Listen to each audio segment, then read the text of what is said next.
Buenos días, señorías. Damos comienzo a la sesión de la Comisión de Reglamento.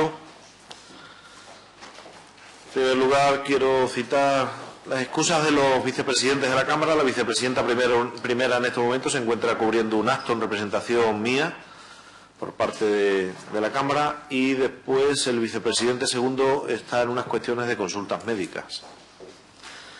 Una vez dicho esto, continuamos, señorías, con el repaso del documento elaborado por el grupo de trabajo. Nos quedamos en el artículo 40 y a partir de ahí continuamos con el repaso. La carpeta que se ha facilitado por parte de la Secretaría General hoy está puesta las modificaciones de la última sesión y hasta donde abordamos la última sesión. Continuamos, por tanto, a partir del artículo 41 en estos momentos. En el artículo 41, en el punto segundo, apartado 13 y 14, se incorporan con motivo de las cuestiones que vienen recogidas en el Estatuto de Autonomía. Me parece que era el verde, ¿no? Estatuto de Autonomía, correcto. Si hay una observación por parte de alguna de sus señorías, pues lo comentamos sobre la marcha. En el artículo 46, en el punto 7, se añade ahí, que está por consenso de los tres grupos políticos: el presidente de la Cámara podrá cesar, además por voluntad propia, porque el cese estaba contemplado, señorías, en el reglamento actual por cualquiera de los otros tipos, menos por voluntad propia. Parece ser que te obligaba hasta aquí sí o sí. Por voluntad propia no te podías ir nunca. Entonces también hay que contemplarlo conforme también a todos los reglamentos de otras cámaras. El artículo 48, en el punto octavo del artículo 48, también se añade al final de ese punto octavo en los términos previstos en el artículo 78 del Estatuto de Autonomía. Es una modificación técnica del propio Estatuto. El artículo 49, el punto tercero, aquí no hay consenso. El apartado A de ese punto tercero, donde dice iniciativas sobre materias que ya estén en tramitación o sobre las que la Cámara se hubieran pronunciado en el mismo periodo de sesiones. La propuesta era que desaparezca, pero no hay consenso en este tema. ¿Alguna intervención al respecto?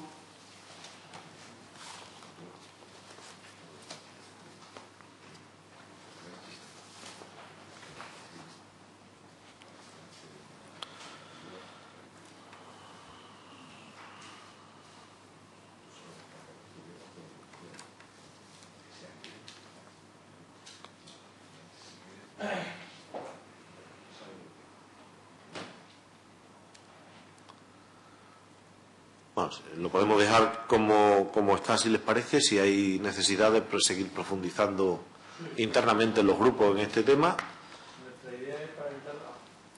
Sí, el portavoz del Grupo Socialista. Nuestra idea es seguir manteniendo que desaparezca como está, porque ha generado alguna disfunción y algún problema en la Junta de Portavoces y en la mesa, y en todo caso, si no desapareciera como tal, habría que buscar una redacción con la posición que venimos manteniendo en la Junta de Portavoces últimamente, que es bastante sensata, que desde nuestro punto de vista bastante razonable, pero dejarla tal y como está. Es verdad que se presta a interpretaciones que, llevadas al absurdo, pues sobre la Cámara, que la Cámara se hubiera pronunciado en el mismo periodo de sesiones, significa que no podríamos hablar más que una vez de dependencia, una vez de empleo, una vez de no sé cuánto. Y si están en tramitación, pues claro, el grupo que registre un montón de iniciativas sobre cualquier tema, es evidente que boicotea a los demás grupos para que puedan registrar iniciativas. Y como yo creo que nadie tiene esa interpretación, ni quiere hacer esa interpretación, ni quiere hacer ese uso del reglamento, porque entonces estaríamos llevando al absurdo a la Cámara, pues lo mejor es o que desaparezca y se queden solo escritos de dudosa calificación, o cuando se susciten dudas en relación con las competencias de la comunidad autónoma, o que en todo caso busquemos una redacción con lo que viene siendo la práctica en la Junta de Portavoces. Gracias, señoría. lo que evidentemente no se trata de hablar sobre una área determinada, ¿no? La cuestión que se ha suscitado, y creo que han sido ya en 3 ocasiones, creo recordar de memoria que han sido 3 ocasiones las que se ha suscitado este tema, que ha sido ida a la Junta de Portavoces, es en cuestiones muy puntuales, ¿no? Cuestiones muy puntuales e incluso cuestiones muy puntuales planteadas por más de un grupo político.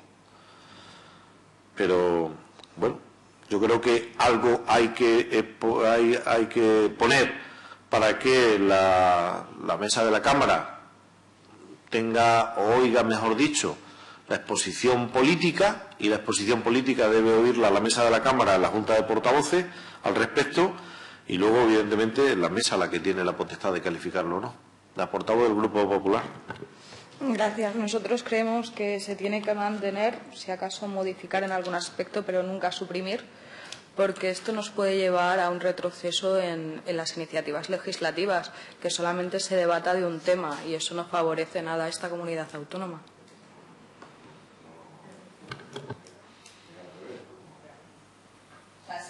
Si se mantiene, tú das la posibilidad que en todos los plenos se debata sobre lo mismo, no abriendo, por tanto, un campo más amplio al cual le puede interesar a los ciudadanos.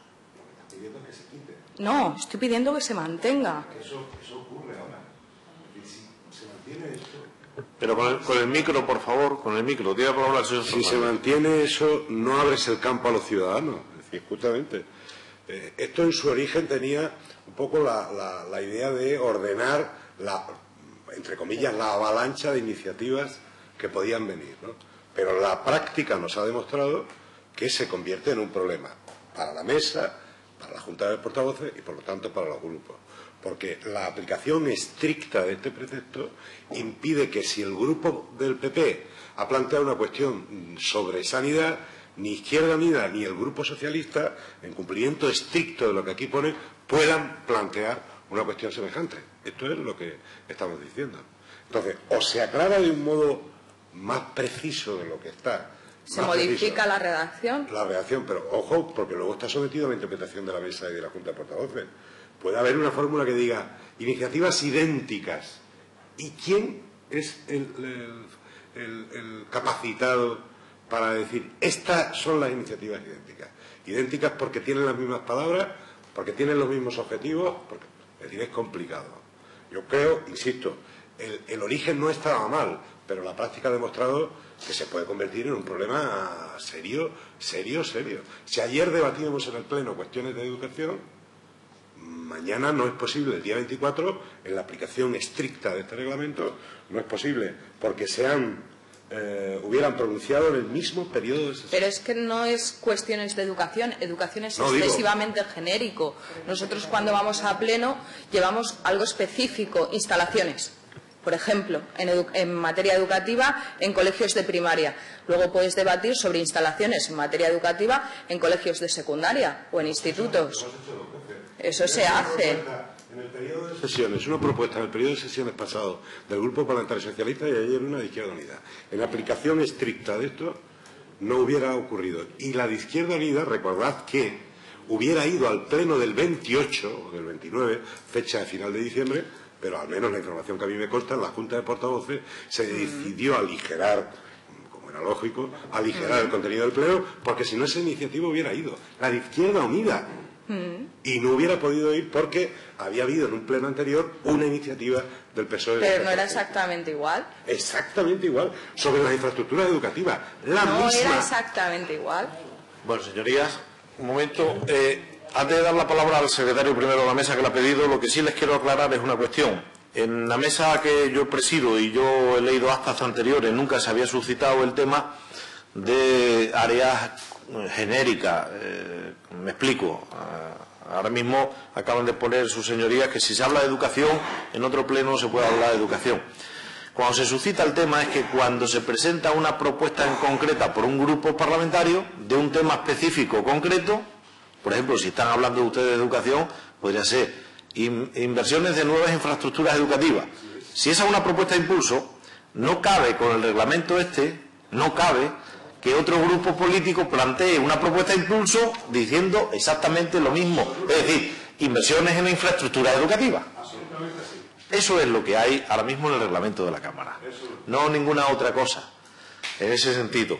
Pero claro, la mesa de la Cámara tiene que tener también la articulación suficiente para que esto tenga su manejo político organizativo político. El secretario primero de la mesa había pedido la palabra. Sí, nosotros éramos partidarios de que se quitase, para no limitar la posibilidad de que los grupos planteasen cualquier cosa, o al menos que quedase reducido, o sea, que no sean todas las iniciativas parlamentarias, porque la voluntad política de la Cámara puede variar de un pleno a otro. O sea, las propuestas de impulso y propuestas de pronunciamiento que un día se haya aprobado, en un pleno del mes siguiente pueden aprobarse la contraria. En todo caso, seríamos partidarios simplemente de limitarlo a las propuestas de ley o proyectos de ley. O sea, que no se puedan tramitar en el mismo periodo de sesiones una propuesta de ley si ya se ha discutido un proyecto de ley. Pero iniciativas parlamentarias, como son propuestas de impulso, propuestas de pronunciamiento, dejarlo libre. O sea, que no sea genérico. Iniciativas sobre materia. Iniciativa, la propuesta de impulso, la propuesta de pronunciamiento, que un pleno puede decir una cosa en enero y puede decidir lo contrario en febrero, porque ha cambiado la voluntad política de la Cámara, que no es fija, que no es constante, que no es permanente, que puede variar.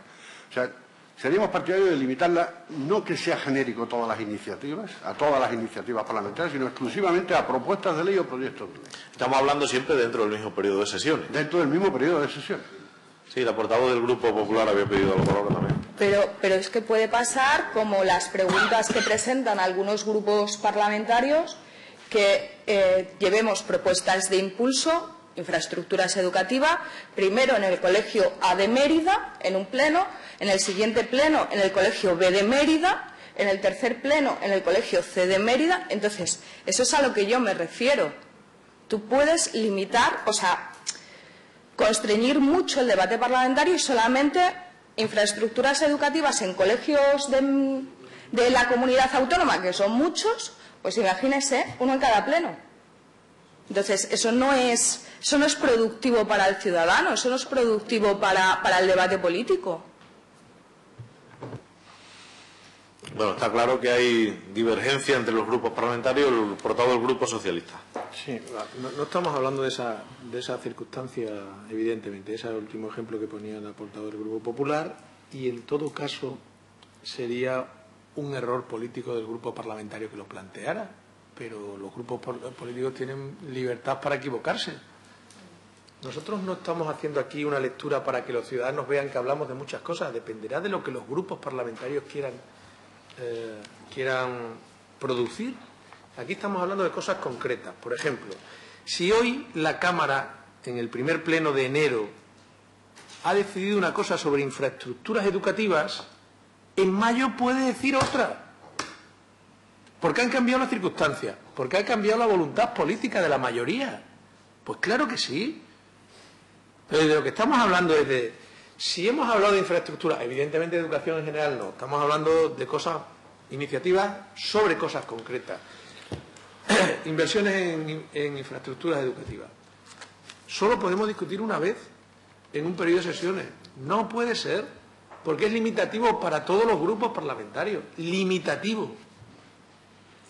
Si se hace una ley sobre el tránsito por la vía pecuaria, una ley, estamos hablando de una ley, en un periodo de sesiones, ¿parece razonable que no haya otra ley? Hombre, parece razonable que cuando estamos hablando de leyes no haya una carrera para modificar leyes. Bueno, y con eso también tendríamos que tener cuidado, porque nosotros hemos aprobado una ley de medidas fiscales en junio y la hemos modificado en diciembre, esta Cámara. Pero sobre esa materia parece razonable que pueda haber movilidad. Y luego incluso en esa habría que tener... Bien, pero podría darse en el mismo periodo, porque el periodo de enero a julio es mucho más amplio. Se ha dado a final de un periodo y a final de otro.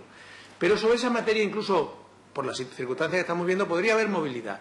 Incluso ahí habría que ser poco limitativo. y estamos limitando, y esto le beneficia al Gobierno, que es el que promueve este tipo de cosas. Se trata de no ser limitativos, de verdad, y de no ver en esto nada que no sea facilitar el debate en la Cámara.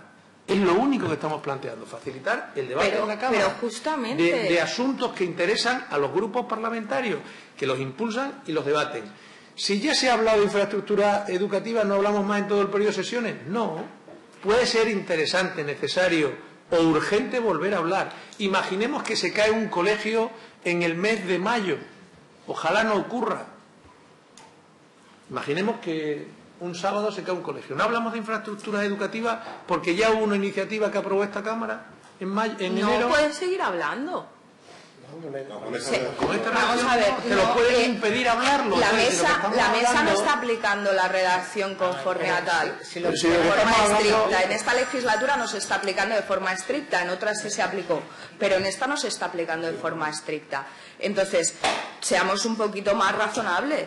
Pero pues precisamente lo que estamos hablando es llevar al reglamento una cuestión que esto lo aclare. Por ejemplo, iniciativas legislativas en el mismo periodo, pues no pueden. ¿Por qué? Porque una ley no se hace para un periodo de 3 meses. Estamos hablando de que una ley tiene, por lo menos, intención inicial de perdurar en el tiempo. Estamos hablando de iniciativas de debate político.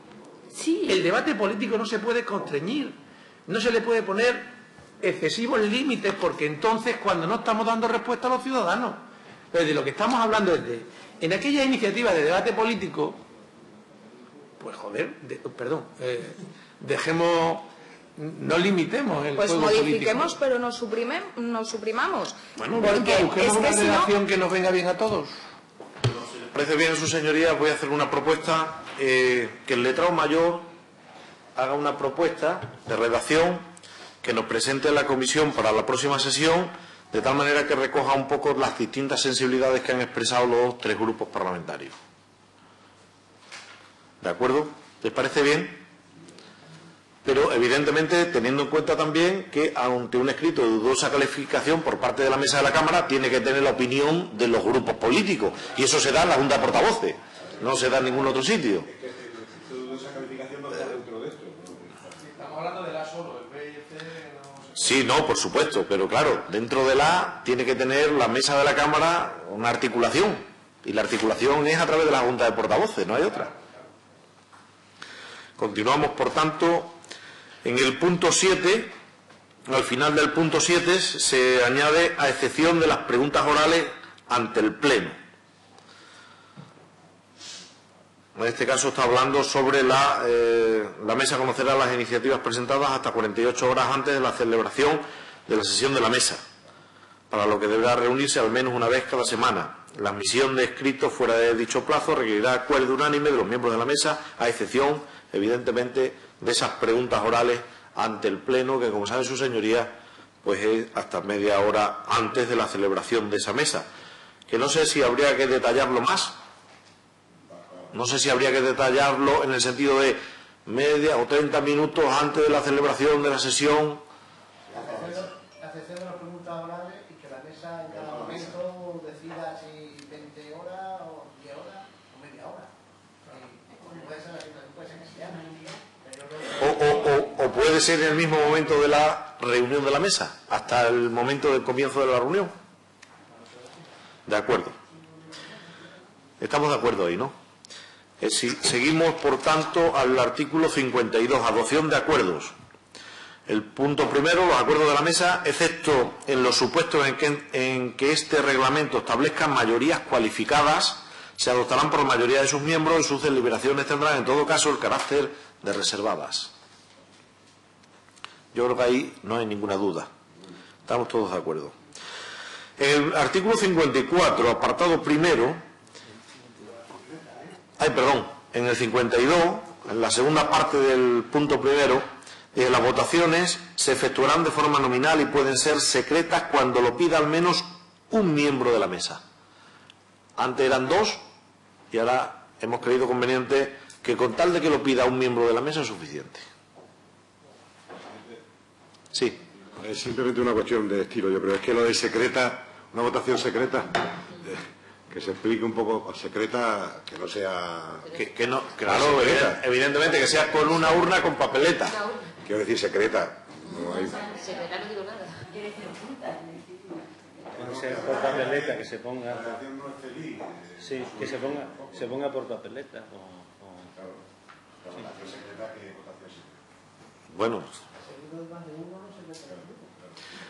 pues lo concretamos. La votación será entonces a través de una urna y papeleta. Lo corregimos la redacción de esa segunda parte. De acuerdo, el artículo 54 decía en el apartado primero, hay una propuesta ahí que no hay consenso.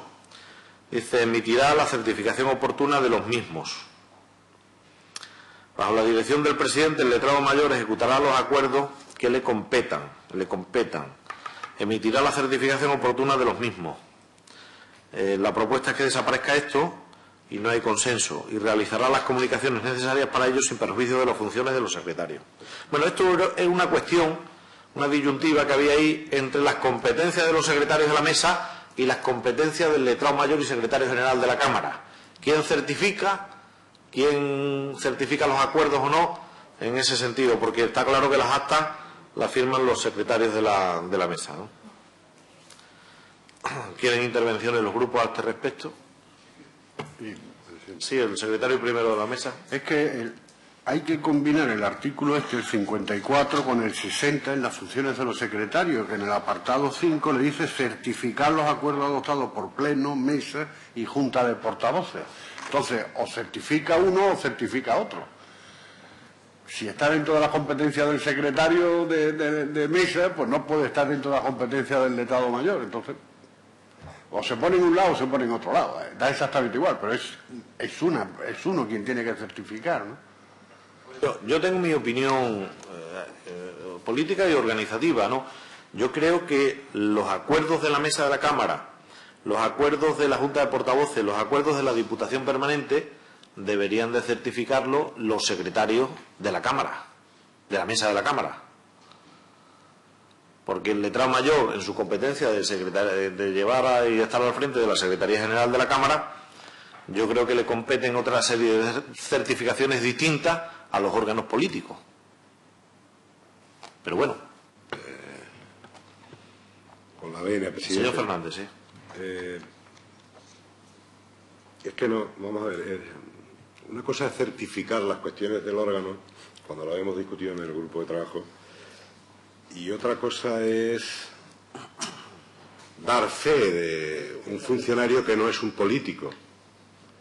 Aquí hay una dimensión. Mi duda es esa, y lo era en el grupo de trabajo, lo he comentado también con la dirección de mi grupo, y yo sigo sin tenerla. El fedatario está claro quién es. Ahora, ¿quién certifica? Pues esa es la pregunta. Es que certificar es una cosa y expedir la certificación es otra. Son dos actos administrativos distintos, por eso digo, una cosa es dar fe de lo que allí se ha hablado por parte de 5 miembros de la mesa que son políticos, que eso ha sido así y es verdad, y otra cosa distinta es que hayamos acordado que este libro es verde y entonces eso hay que certificarlo. Presidente. Sí. Son dos actos, estábamos diciendo que son dos actos distintos por lo siguiente. El acta la firman los secretarios. Pero si alguien, un diputado, pide un certificado, pero un diputado, vamos a poner ejemplos concretos, pide un certificado de un acuerdo de la mesa, quien emite la certificación es el letrado mayor. La certificación. Emitir la certificación es un acto administrativo que lo hace el letrado mayor. ¿Sobre qué? Sobre las actas que firmaron los secretarios de la mesa, que en el acta figurará los acuerdos, y allí firman los secretarios de la mesa, que son los que dan fe que en la mesa se acordó eso. Pero en la materialización, ¿no? Emisión de la certificación, cuando alguien la pide, no la pueden hacer los secretarios, la tiene que hacer un funcionario público, en este caso el letrado mayor. Si alguien pide que en la mesa del día 14 no sé cuánto quiere certificación de un acuerdo el que sea, el letrado mayor dirá, pues certifico que en la mesa tal, como se adjunta el acta de no sé cuánto, y allí en el acta es donde firman los secretarios de la mesa, del acuerdo de pleno o de diputación permanente o lo que sea. Ellos son los que dicen que eso es lo que pasó en el pleno. Pero ante terceros el que emite la certificación es el letrado mayor de la Cámara y secretario general de la Cámara. Eso, con todo mi respeto, señoría, no está muy claro. Pero es que no lo tenemos muy claro, yo creo que en ningún parlamento. Porque en todos los parlamentos hay bastante laguna con este tema. Presidente, pero los secretarios que están presentes aquí, yo creo que sería una responsabilidad, es decir, un poquito excesiva para los propios secretarios. El micro. Vamos a ver, evidentemente, si el letrado mayor y secretario general es el que certifica, lo que hay es que eliminar en el artículo 60 esto para ponerlo acorde. Una cosa es autorizar mediante su firma con el visto bueno del presidente el acta de las sesiones de pleno, mesa y junta de portavoces, competencia de los secretarios, ese es un tema. Y por lo tanto habría que eliminar el punto 5 del artículo 60 y dejar aquí que evidentemente el letrado mayor emite la certificación oportuna de los acuerdos. Pero siguen siendo dos cuestiones claras, es decir, porque los órganos colegiados necesitan una secretaría también, los órganos colegiados de la Cámara. La mesa tiene secretario, la Junta de Portavoces tiene secretarios, por cierto, cuando lleguemos ahora vemos que los hemos sacado de la Junta de Portavoces. Sí, una cosa que yo tenía anotada aquí también. Efectivamente, y tendremos que ver, ¿no? Y entonces, a mí lo que me da mucho miedo es que se cargue sobre la espalda de los representantes políticos una emisión, si es que lo dice el texto, y el portavoz del Grupo Socialista lo ha especificado. Una cosa es emitir y otra cosa es dar fe de que lo que se está emitiendo ha ocurrido en el órgano correspondiente. Y esa es la diferencia. Esa es la diferencia. Yo, desde luego, como diputado, a mí sería una responsabilidad excesiva que yo tenga que emitir certificados que tienen un valor y una trascendencia fuera de la propia Cámara, por ejemplo. El ejemplo del portavoz socialista. Es que por esa regla de tres, señoría, y el presidente que hace dándole visto bueno a todos los escritos. Por esa regla de tres. ¿Perdón? Que eso es para más garante y se suele hacer siempre. O sea, que es una práctica común. No, si estamos hablando de responsabilidad. En los procedimientos administrativos, bien sea en la administración local, bien sea en la administración general del Estado, es algo común que bien el diputado, el ministro correspondiente, dé el visto bueno, en este caso el presidente.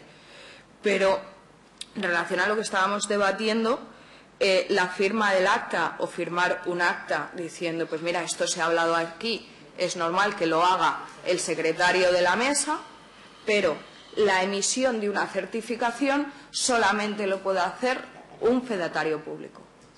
Y el fedatario público es un funcionario. Y no garantiza un poco más el mecanismo jurídico.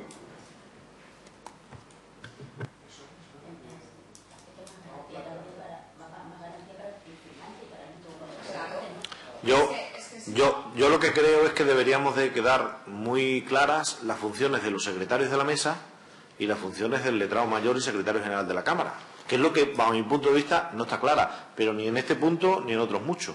Ahora llegado a los siguientes, presidente, lo aclaramos. Puede ser. Pero aquí, emitir es emitir. Porque, entre otras cosas, claro, si al final los secretarios de la mesa tienen la función o tienen la potestad de que son nombrados secretarios, figura el nombre de secretario primero, de secretaria segunda y tal, y luego no tienen ningún tipo de competencia, o la competencia que tienen es una competencia muy limitada, en una parcela muy pequeña además, yo creo que en este sentido habría que repensar y quedar perfectamente claro cuáles son las funciones del secretario de mesa y cuáles son las funciones del secretario general de la Cámara.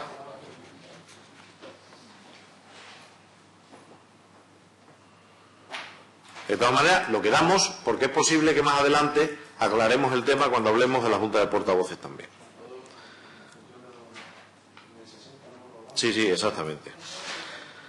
En el artículo 54, el punto quinto, las actas debidamente foliadas y firmadas pasarán al registro de actas, custodiado por el letrado mayor, al cual tendrá acceso los miembros de la mesa de la Cámara. Para el acceso a dicho registro por otras personas se necesitará acuerdo expreso de la mesa del Parlamento. Valentín. Eso parece razonable, ¿no? Hay que aclararlo. El artículo 55 añade o pretende añadir sin acuerdo al final el grado de dedicación de sus miembros. En función de las necesidades parlamentarias, la mesa determinará el grado de dedicación de sus miembros y fijará su régimen de retribuciones e incompatibilidades. En todo caso, los miembros de la mesa tendrán dedicación exclusiva. Falta el acuerdo o el visto bueno del Grupo Parlamentario Socialista de este tema, que no lo veía claro. Tal. ¿Tienen ya claro este tema, el portavoz? No, nosotros lo dejaremos para el final en función de cómo quede la dedicación de todos los diputados. Es un tema que tiene que formar parte, evidentemente los miembros de la mesa tienen una función muy específica y deberían tener una... lo dice el propio artículo, el grado de dedicación y el régimen de retribuciones, pero ya fijar que tienen que tener dedicación exclusiva cuando está todo el debate que hay en este momento, yo creo que esto debe formar parte del debate global de la dedicación de los diputados y sus retribuciones. Pero bueno, podemos dejar para el final porque sobre esto no será difícil ponernos de acuerdo. Lo que pasa es que ese debate, señoría, pues estará en el aire el tiempo que esté y el reglamento, la idea que tiene al menos los tres grupos parlamentarios que este presidente pues ha detectado es intentar que haya un reglamento lo antes posible, pero bueno, en ese sentido, perfecto. Por tanto, queda pendiente. El artículo 56, en el cese, en el último punto, por incapacidad física o psíquica total y permanente que lo imposibilite para el ejercicio del cargo, la cual habrá de ser apreciada motivadamente por la mesa por unanimidad del resto de sus miembros una vez oída la Junta de Portavoces. Esto no hay consenso. ¿Alguna intervención al respecto? El secretario primero. Sí, aquí no había consenso por excesivo.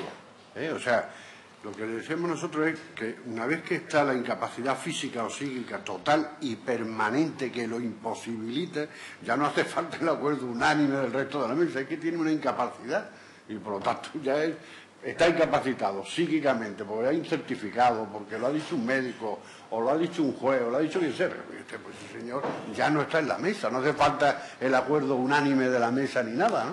O sea, que existe evidencia de su incapacidad, que habría que quitar, la cual habrá de ser apreciada motivadamente por la mesa por unanimidad del resto de los miembros una vez oída la Junta de Portavoces. Eso es lo que planteamos nosotros. O sea, la incapacidad ya es... Bueno, parece razonable, gracias, parece razonable que habría que quitar la segunda parte y añadir con la certificación facultativa expresa.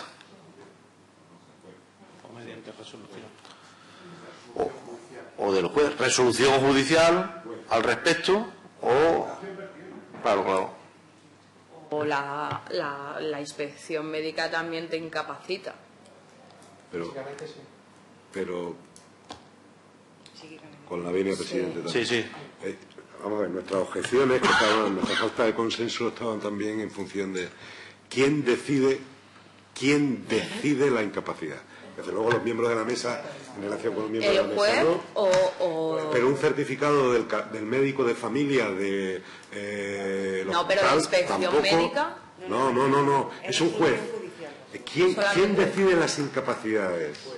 Los jueces, un órgano. Pero es que eso es la psíquica, la física no. La física es la inspección médica.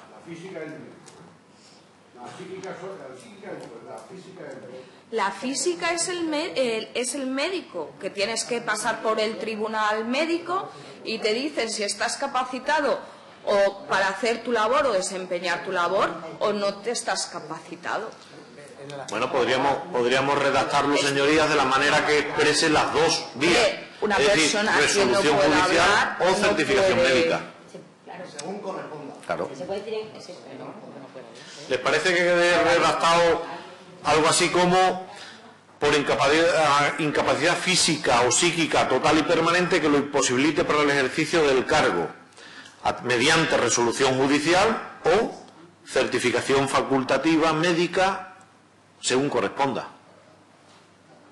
Hay que distinguir qué se necesita en cada caso, porque nos podemos encontrar con que hay una médica y que se cuestione si se necesita la jurídica. Yo creo que la incapacidad jurídica se necesita en el caso de la psíquica y bastaría con un informe médico de incapacidad de conocimiento, la incapacidad del servicio de valoraciones para la física, porque no se puede matizar más, para no dejarlo luego a criterio de qué se necesita en cada caso. Pero es que luego es abrir el abanico, es que si entras dentro de cada casuística, ahí la tira. Incapacidad total y permanente. Una incapacidad física total y permanente es una inmovilidad absoluta. Imposible acceder aquí a es inmovilidad. No hay más que decir, es incapacidad física total y permanente, o sea, no recuperable. Eso es imposibilidad absoluta, movilidad física, el cerebro perfectamente. ¿Les parece, señorías, que el letrado mayor también nos haga una redacción nueva y nos la presente a la comisión? ¿De acuerdo? Pendiente también queda. Seguimos, por tanto, el artículo 60, hablando de las funciones, corresponden a los secretarios de la mesa las siguientes funciones. Y aquí es ya donde podríamos aclarar un poco el tema de los secretarios de la mesa, que si me permiten vamos a detenernos un poco más de tiempo en este artículo 60. El punto primero, autorizar mediante su firma con el visto bueno del presidente el acta de las sesiones del Pleno y de la mesa. Y yo diría, y de la Diputación Permanente. Y yo diría, y de la Junta de Portavoces. Pregunto, ¿añadimos la Junta de Portavoces y la Diputación Permanente? Añadimos. Correcto. Segundo, dar lectura en el Pleno a petición del presidente a las comunicaciones o documentos que al mismo se dirijan. ¿Está claro? Tercero, hacer los llamamientos en las votaciones nominales que el Pleno celebre y computar los resultados en todo tipo de votación. Cuarto, colaborar al normal desarrollo de los trabajos parlamentarios de la Cámara según las disposiciones de la Mesa. 5. Certificar los acuerdos adoptados por el Pleno, la Mesa de la Cámara, la Junta de Portavoces y la Diputación Permanente. Ahora, pregunto, en voz alta, ¿habría algún otro añadido que podríamos ponerle como cometido a los secretarios de la Mesa de la Cámara? ¿Cabría alguno más?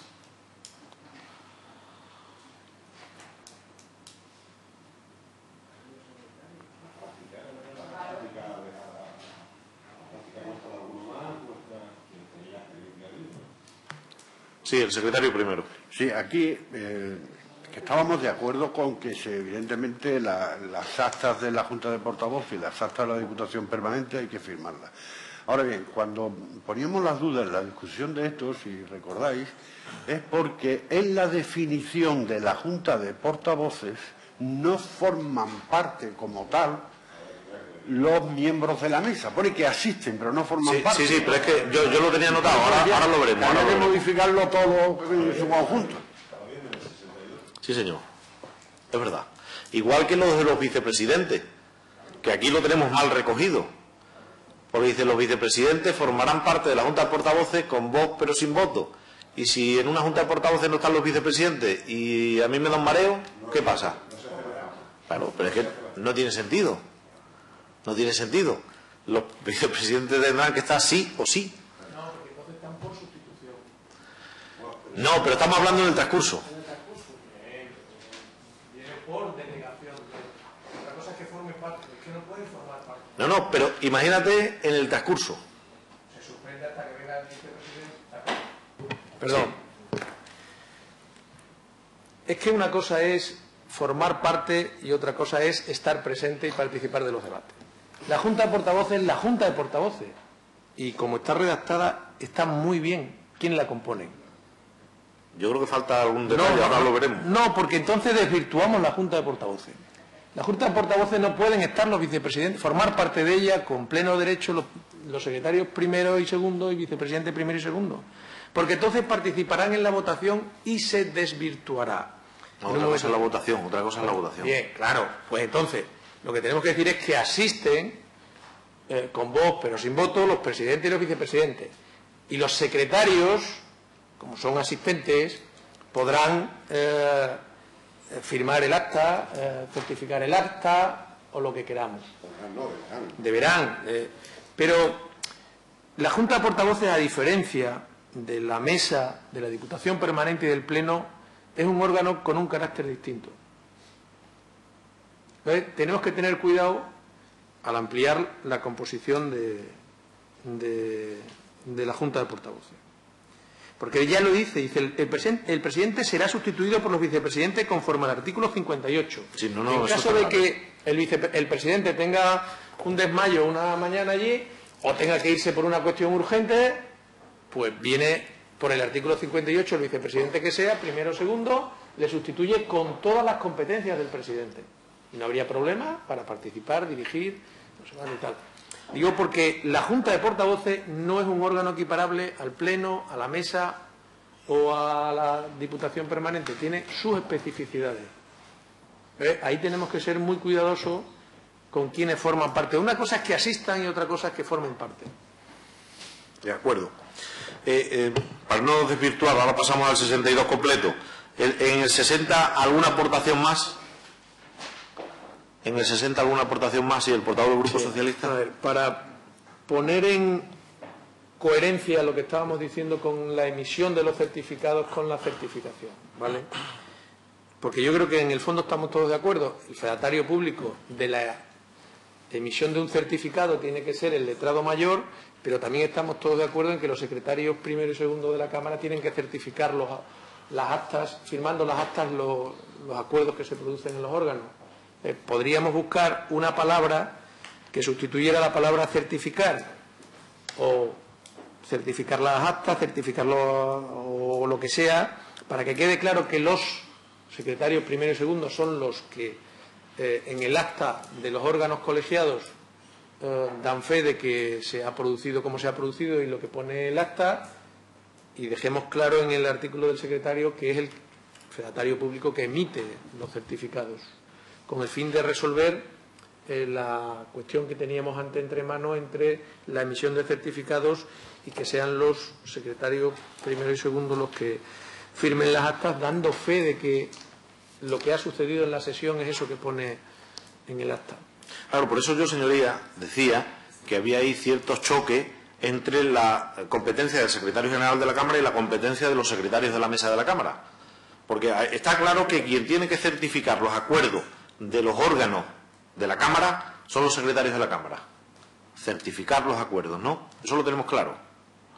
Pero quien redacta ese acuerdo y quien da fe de que ese acuerdo es así es el secretario general del Parlamento y letrado mayor de la Cámara. Pues tal vez lo que tendríamos que poner es el añadido de la firma del fedatario en ese certificado. No sé si me estoy explicando. Que conste la firma del fedatario en el propio certificado que emite el secretario de la mesa de la Cámara. Son dos cosas distintas. A ver, presidente, son dos cosas distintas. Vamos a poner un ejemplo claro. En las actas del acuerdo de la mesa firman los secretarios primero y segundo. ¿En las actas? O del Pleno. Pero pasado mañana un diputado pide una certificación de la votación de una propuesta de acuerdo, ¿vale? La firma el secretario. Claro, sobre un acuerdo que está en un acta, ¿vale? El letrado mayor hace un certificado y adjunta, si fuera necesario, el acta en el que van las firmas de los secretarios primero y segundo, porque no sustituye al secretario primero y segundo.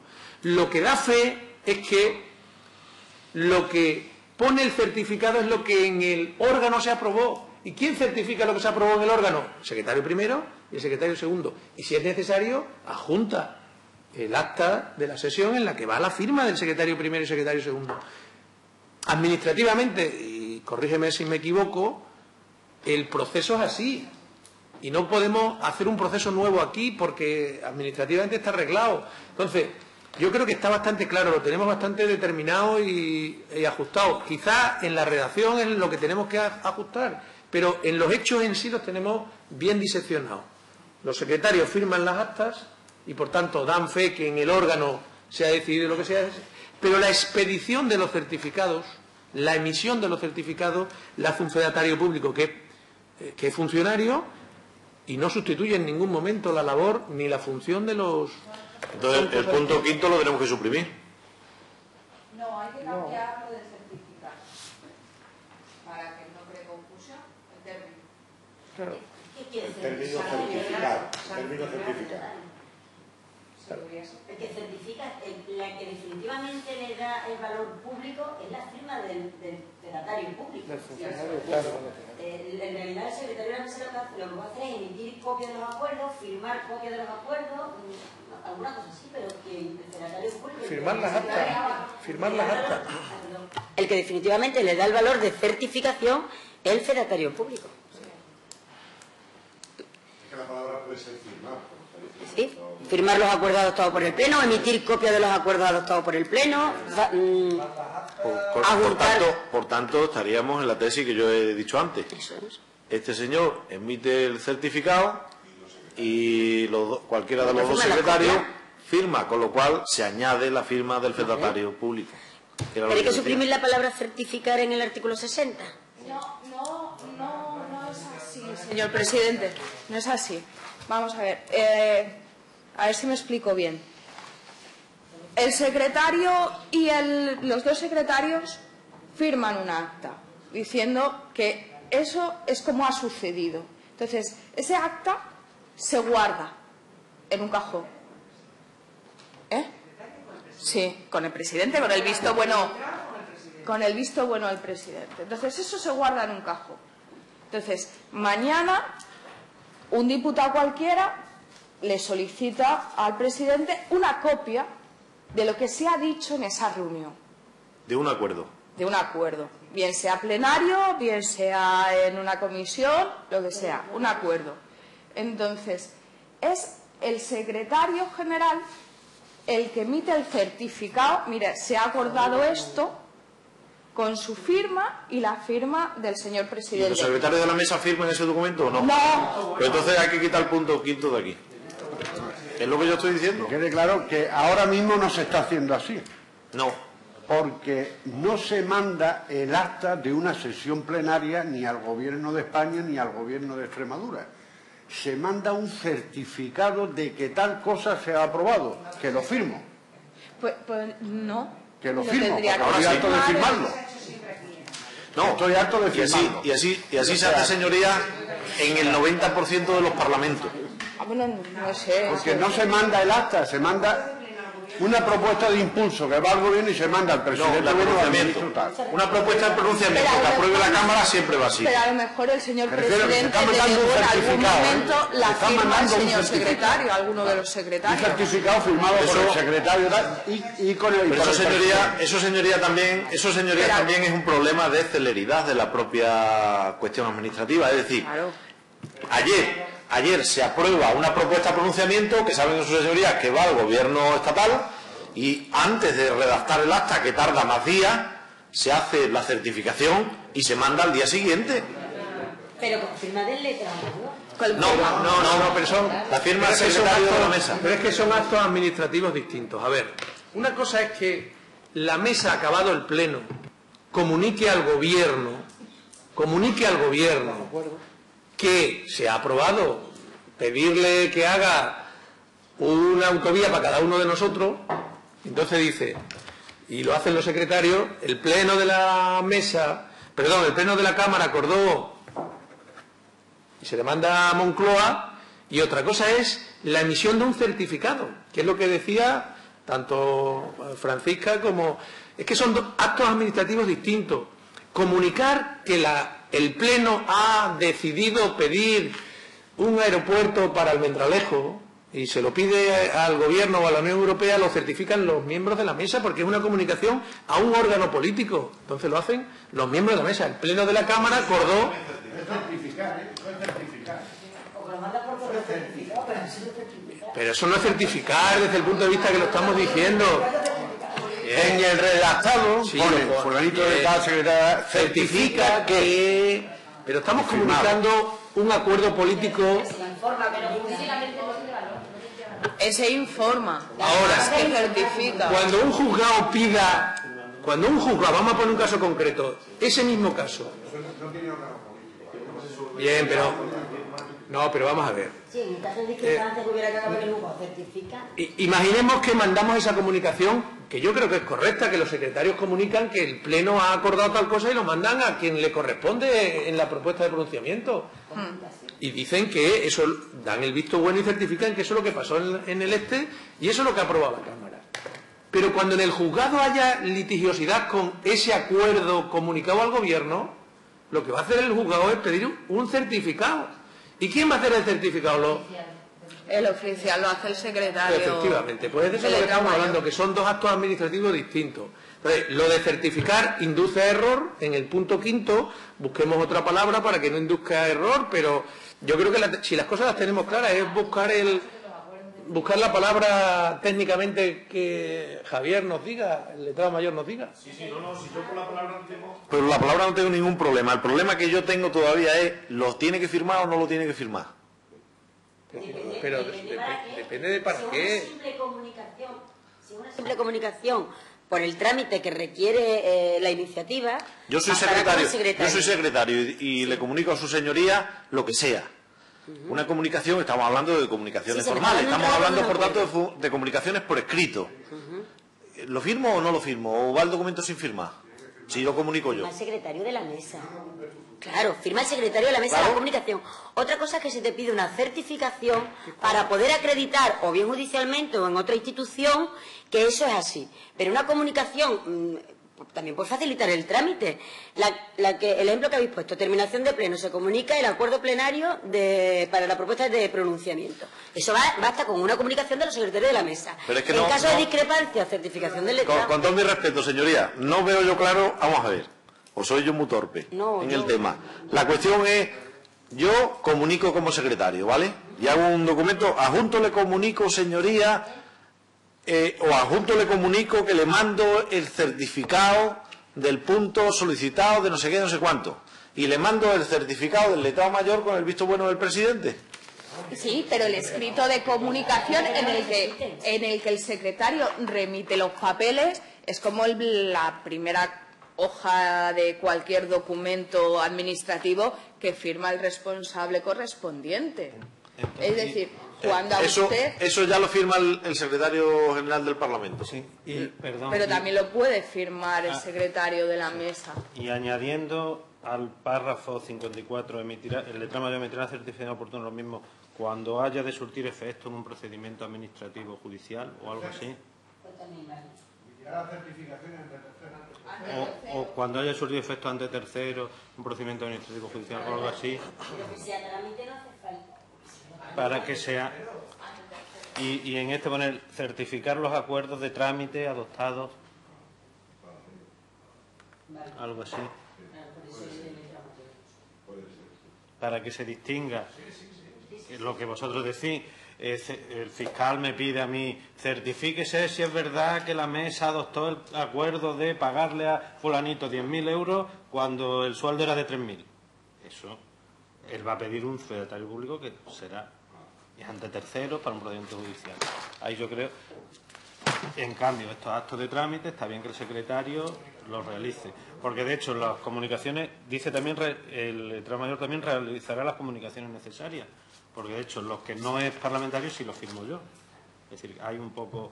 Entonces, creo que aclarar esos dos conceptos, introducir ahí los actos de trámite... ¿Realiza el letrado mayor nueva redacción, nos lo presenta en los términos más o menos? Un poco que os he dicho. De acuerdo.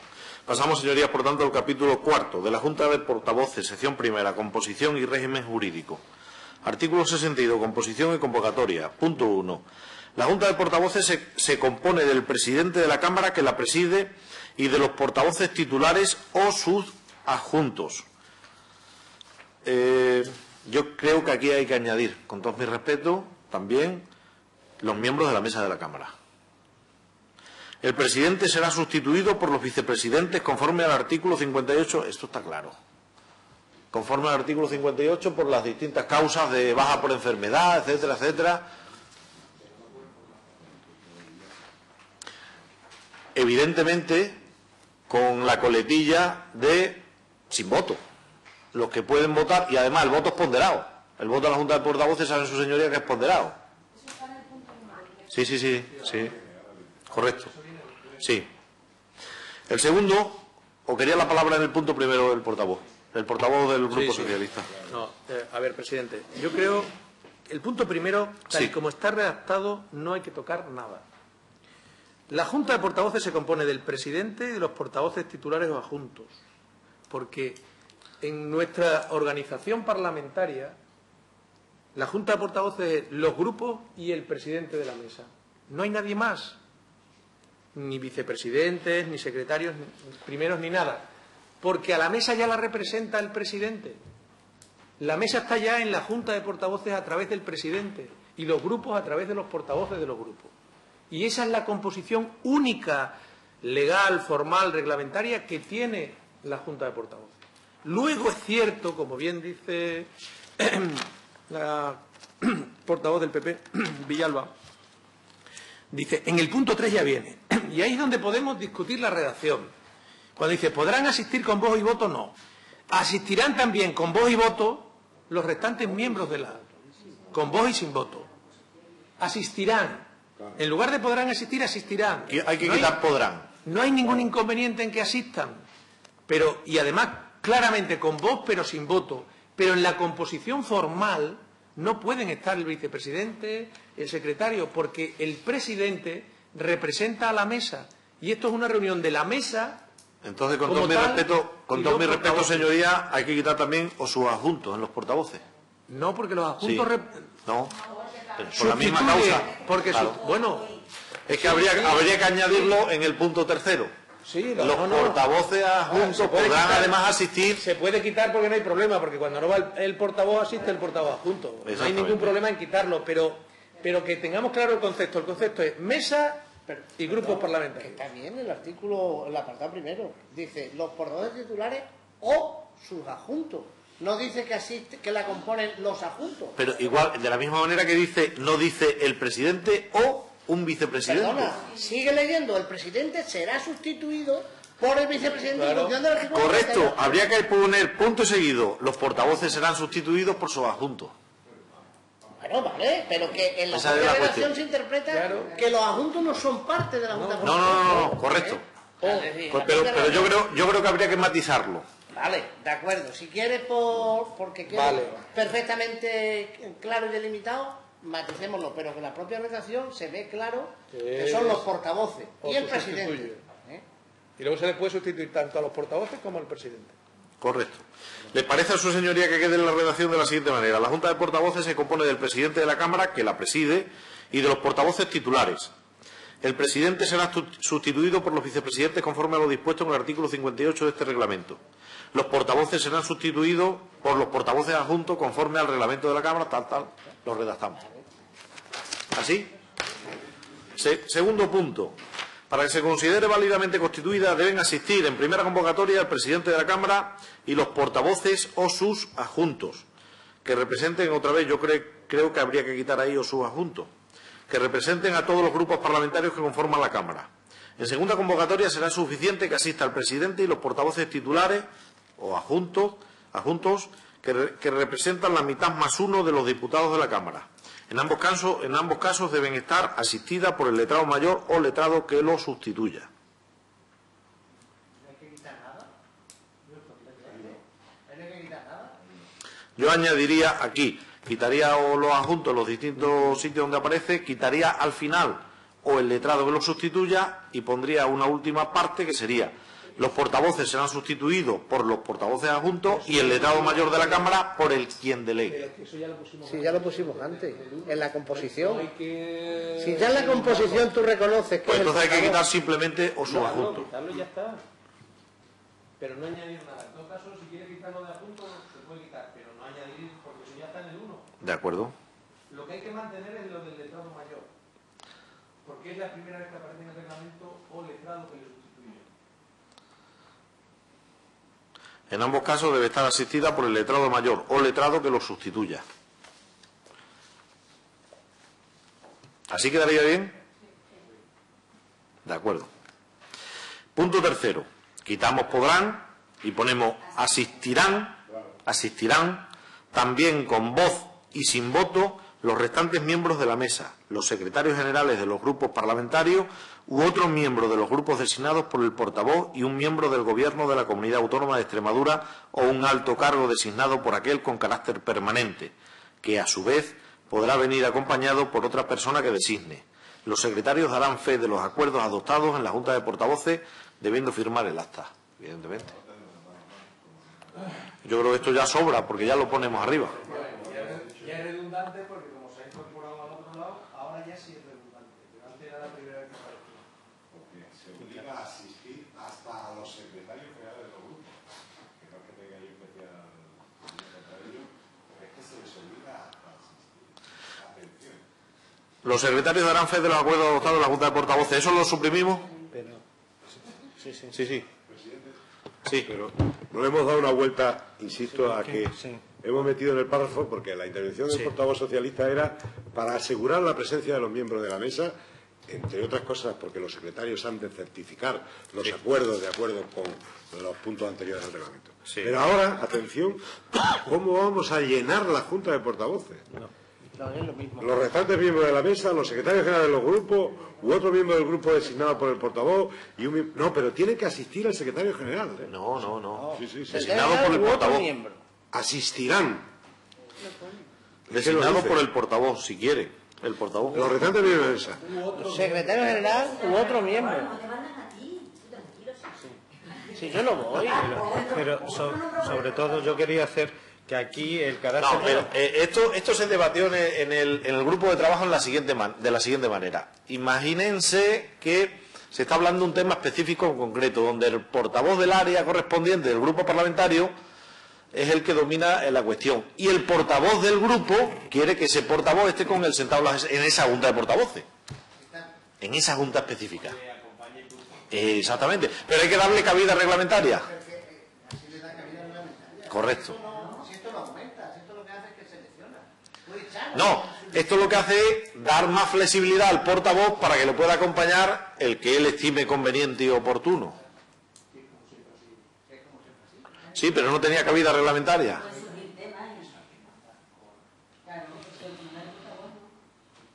¿Les parece bien? Solamente quitamos los secretarios darán fe de los acuerdos, ya está en el punto anterior. Lo quitamos, ¿verdad? El punto cuarto. A propuesta del presidente de la Cámara y por acuerdo de la Junta de Portavoces, en cuestiones concretas que así lo requieran, podrá convocarse ante ella a los presidentes de las comisiones o a cualquier diputado de la Cámara, al objeto de oírlos sobre asuntos de su competencia o respecto a iniciativas en tramitación. ¿De acuerdo? Artículo 63, convocatoria, con el mismo texto, antiguo artículo 62.5 y 62.6. Punto primero. El presidente podrá convocar la Junta de Portavoces con al menos 24 horas de antelación, especificando el orden del día. También deberá convocar este órgano en un plazo máximo de 48 horas a petición motivada con propuesta de orden del día de un grupo parlamentario. Cada grupo podrá formalizar como máximo 2 peticiones de convocatoria por periodo de sesiones. ¿Estamos de acuerdo? Segundo, la Junta de Portavoces podrá ser convocada por el presidente de acuerdo con la mesa cuando motivadamente lo solicite el Consejo de Gobierno. Artículo 63. Asistencia de un representante del Consejo de Gobierno. Desaparece, se incluye en el artículo 62. En representación del Consejo de Gobierno podrá asistir a la Junta de Portavoces un miembro del Gobierno o un alto cargo designado por aquel con carácter permanente, pudiendo venir acompañado por la persona que designe. Artículo 64. Constitución de la Junta de Portavoces. Desaparece, se incluye en el artículo 62. Punto primero. La Junta de Portavoces estará válidamente constituida. Bueno, esto ya lo hemos incluido arriba en el otro artículo. Y punto segundo, a propuesta del presidente y por acuerdo de la Junta de Portavoces, en cuestiones concretas que así lo requieran, podrá convocarse ante ella el presidente de las comisiones. Ya está puesto también. Por eso desaparecen los dos. ¿Estamos de acuerdo? ¿Alguna cuestión? Pasamos, por tanto, al 65, donde dice: las decisiones de la Junta de Portavoces se adoptarán en función del criterio del voto ponderado. A tal fin, el portavoz titular o el adjunto, es que antes ponía suplente, y lo que se ha cambiado es la palabra.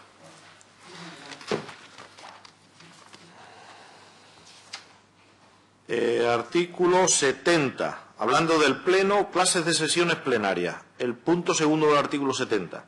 Son sesiones plenarias no programadas aquellas que se celebran dentro del periodo ordinario de sesiones sin estar previstas en el calendario aprobado a su inicio, entre las que se encuentran los debates monográficos del artículo 197 y siguientes del presente reglamento. ¿Estamos de acuerdo? Artículo 71. Convocatoria del Pleno. Punto 2, apartado B. Podrán pedir la convocatoria de una sesión plenaria no programada dos grupos parlamentarios, un grupo parlamentario que represente al menos, esto una quinta parte. Esto se proponía eliminar, sin consenso. Y luego más adelante el presidente podrá rechazar, oída la Junta de Portavoces, la petición de convocatoria si considera que no está debidamente motivada. Eso está aceptado en principio.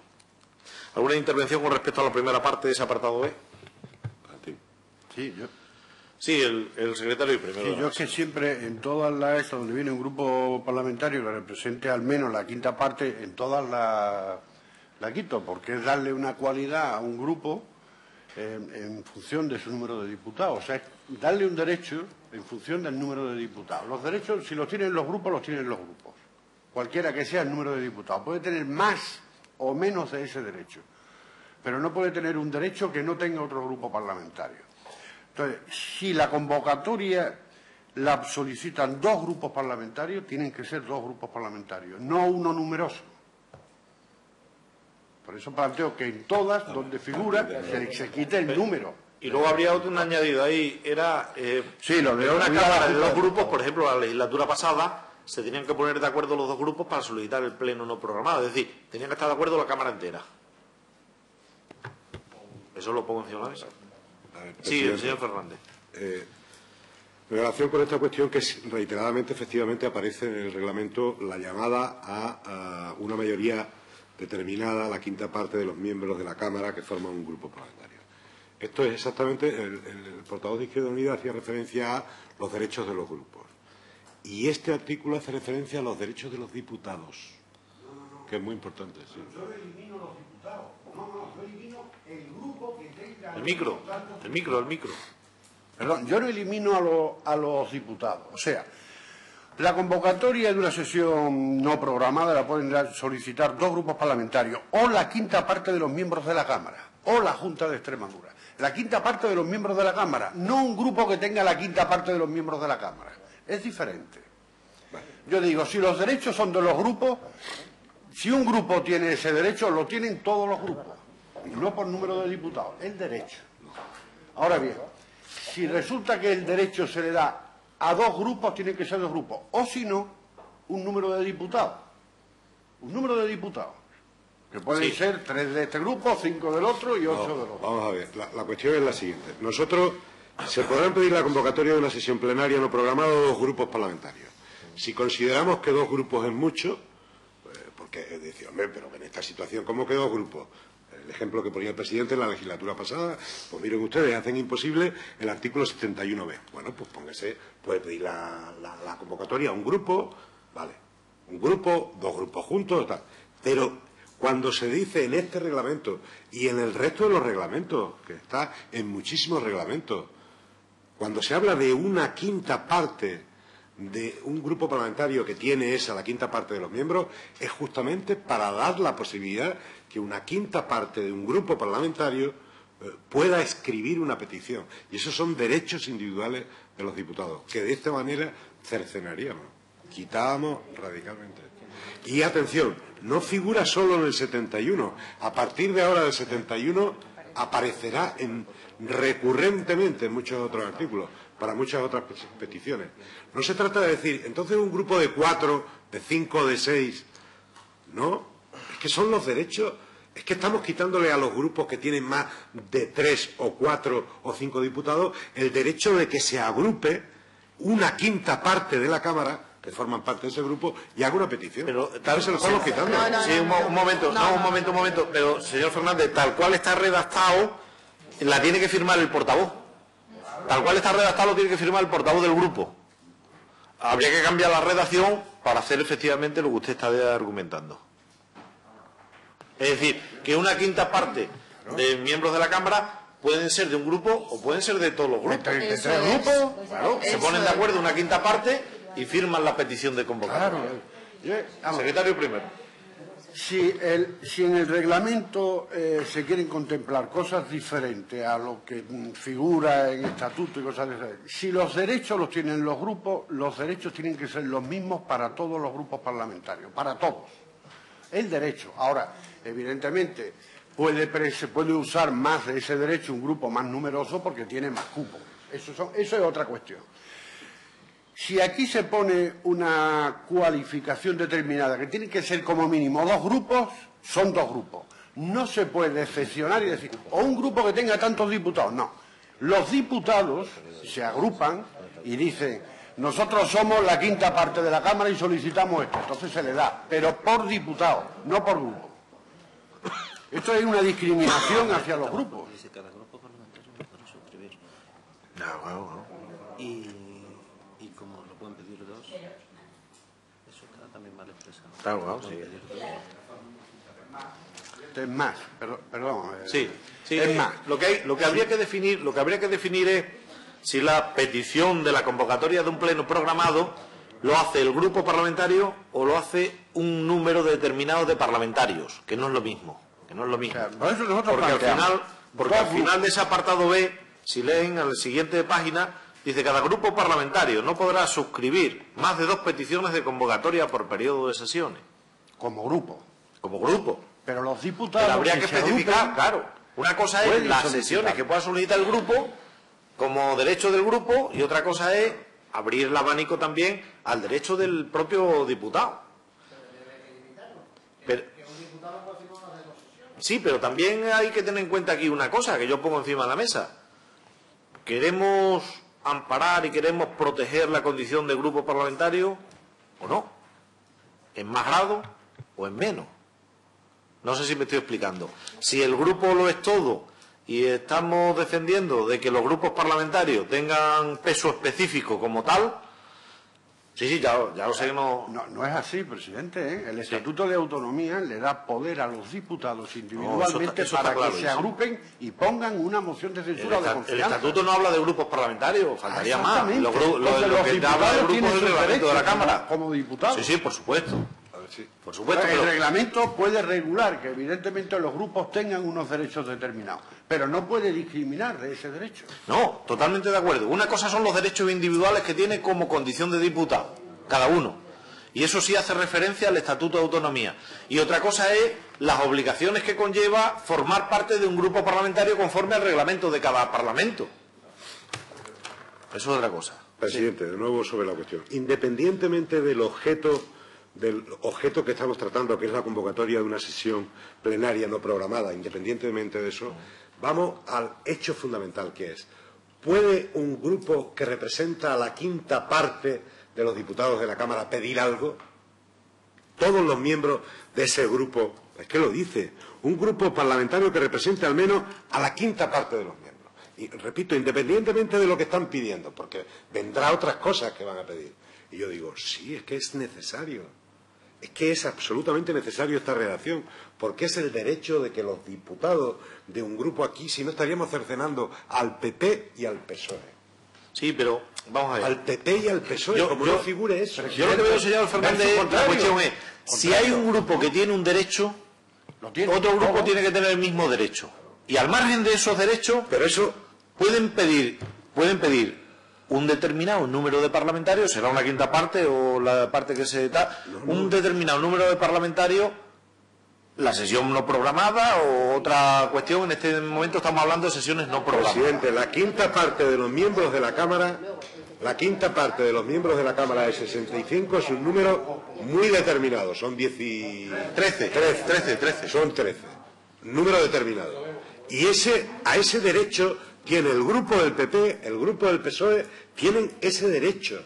Y como lo quitemos, no figurará el derecho de que la quinta parte de la Cámara... Imagínese su señoría, la próxima legislatura hay 5 grupos parlamentarios. Y hay 2 grupos parlamentarios que tienen más de 13 parlamentarios y otros 3 que tienen menos de 13 parlamentarios. Si aquí recogemos el reglamento de la Cámara, la redacción tal cual está especificando su señoría, 2 grupos tendrían derecho y 3 grupos no tendrían derecho. Pero ahora podrán pedir la convocatoria 2 grupos parlamentarios, pues pensamos que no sean 2 grupos, que sea uno o que sea. Pero eliminar eso no es. Es que yo creo que estamos haciéndonos aquí un lío, porque el hecho de que la quinta parte de los miembros de la Cámara puedan pedir un pleno no cercena ningún derecho del grupo. Es decir, el grupo ya tiene su derecho y puede ser perfectamente la quinta parte de los diputados de un mismo grupo, pero no hay que poner que sea del mismo grupo, porque ahora estamos hablando de 2 grupos mayoritarios, pero imaginemos una Cámara así estilo la de Cataluña, con 6 grupos parlamentarios. ¿O la del País Vasco? O la del País Vasco, ¿no? Es decir, claro, es que también... Y el hecho de que una quinta parte de los diputados, que pueden ser perfectamente de un grupo, de hecho hay muchos escritos que se inscriben como la quinta parte de los diputados de la Cámara. Y no especifican, y eso puede ser del grupo socialista o de 2 grupos, pero el derecho del grupo está preservado. Otra cosa es que digamos que son 2 grupos o un grupo. Pero hay que cambiar, señoría, la redacción. Sí, claro que te doy la razón, es que yo estoy de acuerdo. Pero no hay que quitar un grupo que tenga una quinta parte. No. Hay que quitarlo porque si no, se está dando derecho a un grupo que no tienen otros grupos. No, si es que son 2 cosas... Claro, efectivamente, es que son 2 cosas distintas. Son derechos que me estoy matando en decir que son los derechos. Valentín, mira, por aclarar, tú imagínate... Tengo claro, yo creo que vas a estar... 13 diputados de tu grupo. Que vas a estar de acuerdo conmigo con lo que voy a decir, espero. Vamos a ver. 2 grupos parlamentarios, ¿vale? Primero porque no es incompatible el derecho de los diputados con el de los grupos. Y hay que preservar el derecho de los grupos, ¿vale? Y contrariamente a lo que se plantea, los grupos, es verdad que todos son grupos parlamentarios, pero lo mismo que todos somos diputados y luego hay mayorías cualificadas, que ya no nos hacen ejercitar a todos el mismo derecho de voto. Yo creo, 2 grupos, muy bien. Un grupo parlamentario que tenga la quinta parte o la quinta parte de los diputados. Y no se le cercena a nadie ni su derecho como diputado a juntarse con otros diputados y juntar una quinta parte, pero tampoco a un grupo parlamentario que tenga una quinta parte a pedirlo. ¿Y por qué? Si el límite está en la quinta parte, se puede ejercer como diputado o como grupo. Y lo que yo planteo no elimina la posibilidad de que una quinta parte de los diputados sean, del grupo que sean, firmen un mismo escrito pidiendo un pleno no programado. Pero también con la firma del portavoz de un grupo que tenga más de una quinta parte, también se puede pedir un pleno no programado. Es el derecho de los diputados. Porque con eso, espera, Chano, con eso, digo mi opinión, con eso no cercenamos el derecho de nadie, de ningún diputado, pero tampoco del grupo.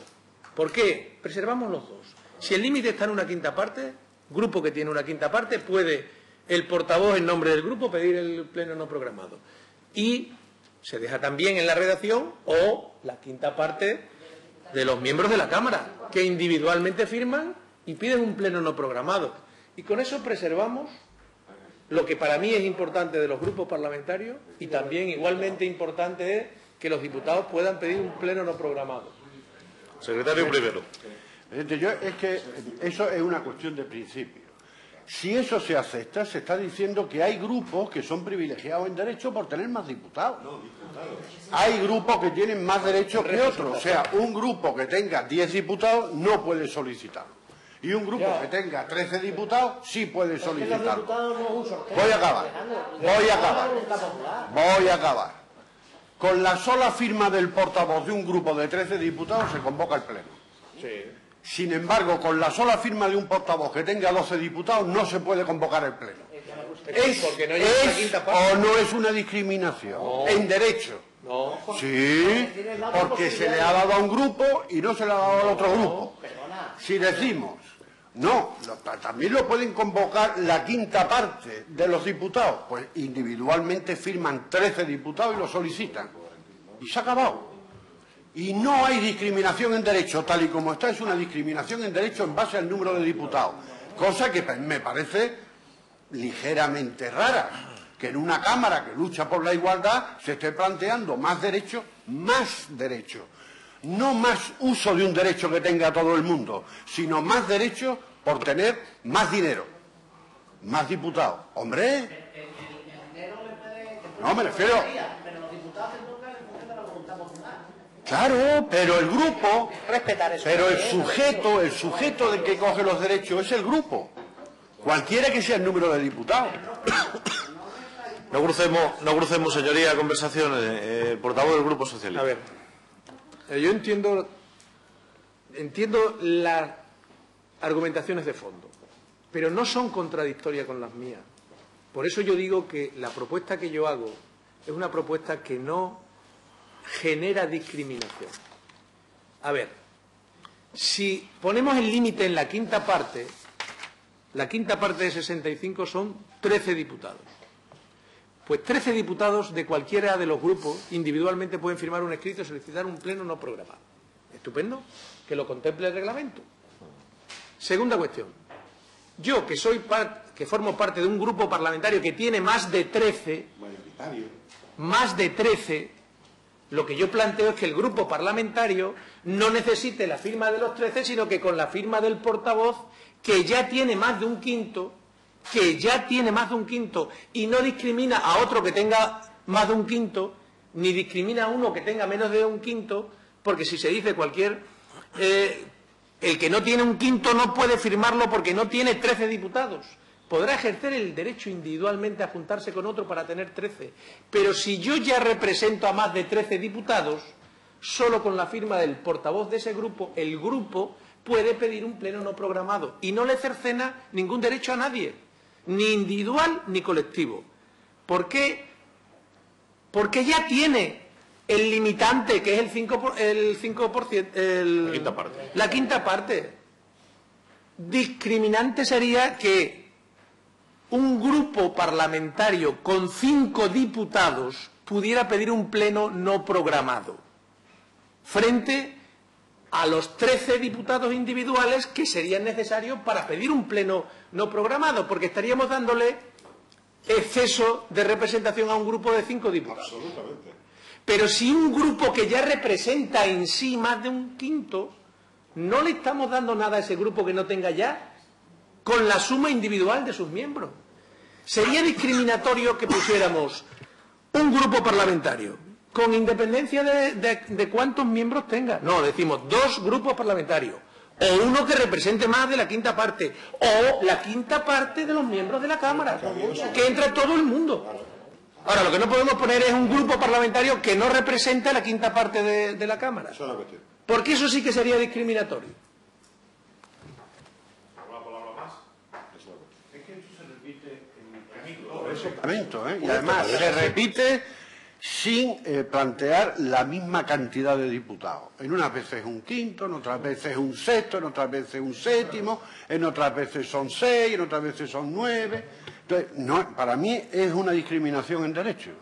Así de claro. Y lógicamente nosotros mantenemos que sean 2 grupos o bien con diputados.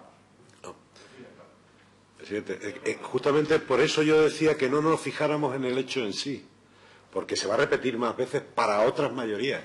El portavoz socialista ha explicado claramente, es decir, un grupo que ha conseguido el apoyo popular, que no le ha tocado la lotería, con más de 13 diputados, más de un quinto de la Cámara, necesita menos esfuerzo de buscar apoyo que el quien tiene menos diputados. Esta es la cuestión.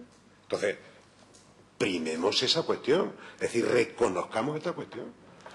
La sola firma del portavoz parlamentario de un grupo que tiene más de 13, ya vale. Y quien no tiene más de 13 y tiene que buscarlo, porque no tiene los 13 y tiene que ir a buscarlo, eso es democrático. Eso es un funcionamiento democrático. Es que nosotros ya hemos rebasado esa etapa escolar, la hemos pasado. Ahora viene, los que no la han pasado tienen que buscarla. Yo estoy de acuerdo en que se permita que se agrupen hasta un quinto de otros grupos parlamentarios. Pero como cercenemos la frase una quinta parte, nos estamos cargando los derechos adquiridos de quienes tienen un número cualificado dentro de la Cámara. Esta es la cuestión. Por eso yo hablaba de los derechos de los diputados. Es que los diputados siguen teniendo su derecho. A mí me asombra que en base al número se dé o no se dé derecho a los grupos. Me asombra, sinceramente. No, un grupo que tiene 13 diputados puede solicitar un pleno extraordinario y un grupo que tiene 12 no puede. Me asombra esa discriminación en esta Cámara. No, un grupo que tenga 13 puede y un grupo que no tenga 13, que tiene 12, no puede. Pero un grupo que tenga 12 no puede. Dos grupos. No puede. Está discriminado con respecto al que tiene 13. Está discriminado. Se le exige una cualificación más. Dice, no, tienes que hablar con otro grupo para que te firme otro grupo.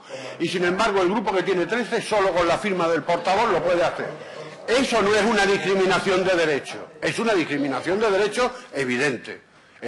Y no por tener la mayoría se lleva la razón. Es una cosa que no tiene sentido. La mayoría no da la razón, y la minoría. Voy a poner un ejemplo que echa por tierra esa discriminación. Volvamos a una Cámara con muchos grupos parlamentarios, ¿vale? Hay un grupo que tiene 13, ¿vale? Y puede pedirlo directamente. Pero luego hay dos grupos que tienen 5 y no llegan al quinto. Y sin embargo se lo permitimos con la redacción de 2 grupos. Pero no llegan a la quinta parte. ¿No llegan a los 13? A ver, ¿Qué? ¿Y qué? Pues es facilitar que grupos minoritarios puedan agruparse con otro grupo minoritario sin llegar a la quinta parte y solicitar.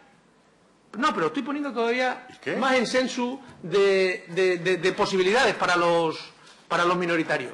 2 minoritarios sin llegar a la quinta parte pueden solicitar un pleno no programado. Solo porque sean de 5 diputados y se pongan de acuerdo para solicitarlo. Evidente. Es una discriminación positiva para los minoritarios. No. Sin embargo, la que yo planteo no le da nada al grupo, porque el grupo ya tiene la quinta parte. Ya tiene la quinta parte, por tanto no le regalamos nada, ni discriminamos al que tiene más de una quinta parte con el que no lo tiene. En todo caso, permitimos que 2 grupos que representan solo a 10 diputados puedan pedir un pleno no programado. O sea que se llama diálogo político porque son 2 grupos diferentes. Por lo tanto, tiene que haber diálogo político de 2 grupos diferentes. Tiene que haber convencimiento político. Ahora, en un grupo que tiene 13 diputados, si lo firman los 13, no tiene que haber ningún convencimiento. Y dice, oye, firmar esto que hay que presentarlo. 2 grupos tienen que ponerse de acuerdo porque evidentemente van de opciones políticas diferentes. Y exige un diálogo, exige tal, es diferente. Lo que está puesto aquí es una discriminación en derecho hacia los grupos. Y yo lo sigo manteniendo.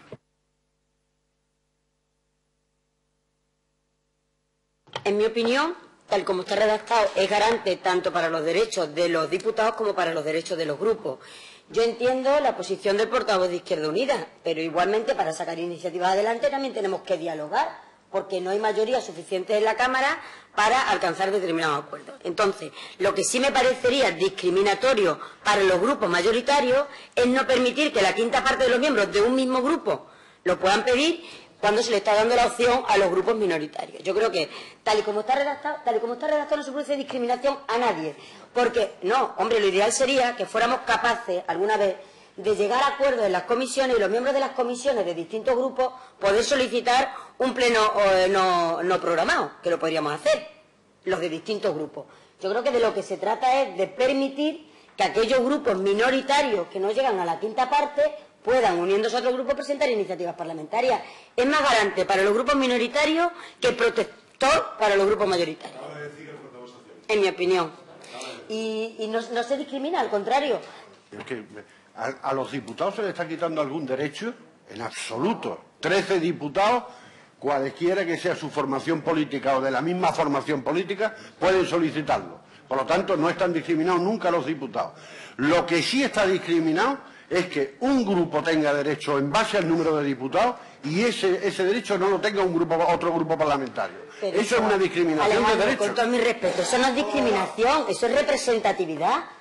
Es que eso es la representatividad de cada grupo, no hay ninguna discriminación. Se le da oportunidad a los grupos minoritarios. El derecho. O sea, es como si dijésemos aquí, para presentar proposiciones de impulso hay que tener 10 diputados. Así, joder, pues ¿por qué? Dice, hombre, es que tiene 10. Pero no lo hemos puesto eso. Pero, Alejandro, mira, permíteme, en esta Cámara, en esta Cámara se forma grupo parlamentario con 3 diputados. Es decir, 2 grupos parlamentarios con 3 diputados cada uno, o sea, 6 diputados tienen un derecho que tú pretendes quitar a un grupo que tenga más de 13 diputados. O sea, es que me parece cuanto menos alucinante. Es decir, solicitar, Paco, solicitar, claro. Porque el presidente puede decir no convoco, solicitar. Ojo, el derecho a solicitar. Sí, pero lo que te quiero decir es que 6 diputados de 2 grupos pueden solicitar un pleno. Y tú no permites con tu planteamiento que un grupo de 30 diputados pueda solicitar un pleno, por poner un ejemplo. Por poner un ejemplo. No, hombre, si somos permisivos para las minorías, también tenemos que reconocer las mayorías. Porque te repito, tú decías antes, el rico puede pedir, sí, pero es que las mayorías no las da la lotería, las dan los ciudadanos. Y a cada uno nos dan la representación que consideran los ciudadanos. Pero tú no me quites a mí un derecho de los 3/5 como grupo, porque tenga más de 13 diputados, porque yo no te estoy quitando a ti el derecho de 2 grupos de 3 diputados cada uno. No lo tienes perdido. Lo único que se está diciendo es, para ejercer ese derecho tienen que firmar los 13 diputados. Sí. Es lo único que se está diciendo. Ahora bien... Pero eso también lo permitimos. Que se dijera, no permitimos que 13 diputados de 7 grupos lo puedan hacer. Voy a hacer de nuevo la propuesta, a ver si acaso... Yo solo un inciso antes de dar la palabra al portavoz del Grupo Socialista. Yo, vamos, líbreme quien me tenga que librar de que yo trate de quitarle algún derecho individual a ningún parlamentario. Por supuesto que no. Los derechos individuales de cada parlamentario los que tengan. Ahora bien, yo creo en los partidos políticos y creo en las coaliciones electorales. Y cuando alguien se presenta bajo eso, en unas elecciones, lo lógico es que allí dentro se forme un grupo parlamentario. Estarán de acuerdo sus señorías que la base fundamental es qué derechos tienen en solicitar los plenos programados los grupos parlamentarios. Porque el otro es una excepción que en muy raras ocasiones se va a dar. ¿Me explico? Es decir, lógico, es decir... ¿Qué diputado le va a permitir su grupo parlamentario de que tenga una cuestión con otros parlamentarios de otro grupo y solicite un pleno por su libre albedrío? Pero es que veo que sus señorías están muy centrados en el número, la quinta parte, la sexta parte, la séptima parte. Yo creo que hay que centrarse más, evidentemente hay que ponerlo, porque yo no quiero quitarle a ningún derecho individual a los parlamentarios, pero hay que centrarse más, si me lo permiten, en el tema de grupo parlamentario. El portavoz. Comparto esa reflexión, presidente. Y partiendo de esa reflexión, voy a leer cómo quedaría, desde mi punto de vista, la redacción, ¿vale? A ver si salimos ya de que todo... La verdad es que es un debate apasionante porque es el de grupo y diputado, que es un debate muy interesante, pero voy a leerlo como yo creo que debería quedar. Podrán pedir la convocatoria de una sesión plenaria no programada 2 grupos parlamentarios, un grupo parlamentario que represente al menos la quinta parte de los miembros de la Cámara, la quinta parte de los miembros de la Cámara o la Junta de Extremadura. Y con eso le permitimos que todos los que tengan un quinto, incluso aquellos que no lo tengan, pero que se junten 2 grupos, puedan pedirlo. 2 grupos o 3 o 4 sumando los que sean, 13, ¿vale? Sumando 13. Yo creo que con eso damos respuesta incluso a la reivindicación que hacía el portavoz de Izquierda Unida y la nuestra. Ya. Sí, la portavoz del Grupo Popular. Gracias, presidente. Nosotros estamos de acuerdo con lo propuesto por el portavoz del Grupo Socialista, porque refleja lo que viene siendo en la Cámara más lo propuesto por Izquierda Unida, pero se tendría que cambiar el último párrafo. Sí, Cada claro. grupo parlamentario no podrá suscribir más de 2 peticiones de convocatoria por periodo de sesiones. No, eso... Al meter elementos nuevos, tienes que cambiar. ¿Cuál es el número? ¿Sabéis las combinaciones que se pueden hacer con la quinta parte? Es que se podían pedir tal vez tantos plenos como programados haya. No, pero aquí dice cada grupo parlamentario. Aquí se refiere a grupos parlamentarios, no a las quintas partes. No, claro, entonces Pero, tenemos que señor, adaptarlo. Sí, claro. En una Cámara que haya 6 grupos parlamentarios... El diputado no podrá firmar, suscribir más de 2 sesiones. Pero entonces ya el supuesto de un grupo parlamentario que represente al menos la quinta parte, que lo podría firmar el portavoz, eso ya no lo puede firmar solamente el portavoz, tienen que ser los diputados que sean. Con la quinta parte de la firma, para que entre en el cómputo ese de la firma individual. Claro. Sí, el portavoz había pedido la palabra del grupo. Yo creo que estamos hablando de lo siguiente, para no perder de vista, estamos hablando de convocatorias de sesiones plenarias no programadas para cada periodo de sesiones. Yo creo que seguir manteniendo la limitación de que cada grupo parlamentario no podrá suscribir más de 2 peticiones, añadiendo cada grupo parlamentario o cada diputado no podrá suscribir más de 2 peticiones de convocatoria de periodos de sesiones. Estamos hablando de dos peticiones de pleno no programado en un periodo de sesiones de 4 meses o de 5 meses. Septiembre, octubre, noviembre, diciembre, 5 meses, o de 7 meses, enero a junio. Sí. 2 plenos no programados. 4 meses el periodo corto. Septiembre y diciembre. Septiembre y diciembre. Pero estamos hablando de que o en ese o en el largo estamos hablando de 2 plenos. Y yo lo que digo es que mantengamos para los grupos parlamentarios, pero como le hemos dado la posibilidad a que 13 diputados, es decir, la quinta parte individualmente puedan hacerlo, pongamos también que los diputados no podrán firmar más de 2 solicitudes. Digo, por hacerlo equitativo. Me parece bien. Y en el supuesto que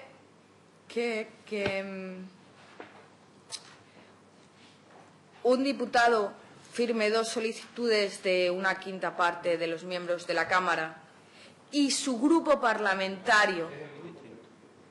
Eso ya no. Eso ya no entra.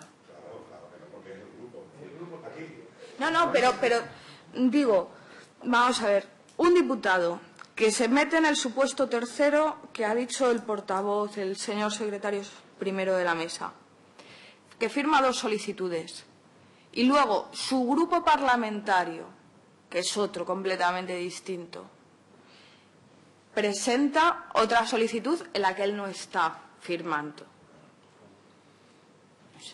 Eso... Sé que desde el punto de vista operativo, ¿cuántos casos se han dado de...? Pero desde 2008... No se sabe cuántos casos se nos van a dar.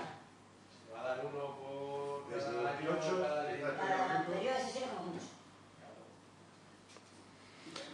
A ver, el señor secretario primero de la mesa sigue manteniendo las opciones individuales de cada grupo. Sí, que tienen que ser 2 grupos, que es cualificado, tienen que ser 2 grupos. Y no por el número de diputados de un grupo puede ser el grupo solitario. Sí, que quiere eliminarlo para que haya un grupo. Un grupo puede solicitar. No, 2 grupos. Podrán pedir la convocatoria de una sesión plenaria no programada 2 grupos parlamentarios. 2 grupos parlamentarios. O la quinta parte de los miembros de la Cámara o la Junta de Extremadura. No, que tengan la quinta parte, no. Yo eso. Ya. O la quinta parte de los diputados. Son derechos de los... Bueno, pues queda pendiente. Vamos a ver si somos capaces de reconducir el tema. ¿Vale? Artículo 72. Sesión extraordinaria. Punto 2. También podrán solicitarlo el presidente de la Cámara, oída la mesa, 2 grupos parlamentarios, un grupo parlamentario que, en fin, exactamente la misma cantinela de la que hemos... Exactamente. Por una tanto, cosa, presidente, si me permite, sí, por me favor. refiero en el punto anterior que está ligado con aquello que ya discutimos de las potestades que tiene el presidente, ¿no? Lo hablamos y tal, y dijimos, bueno, que se quede ahí, que ya veremos.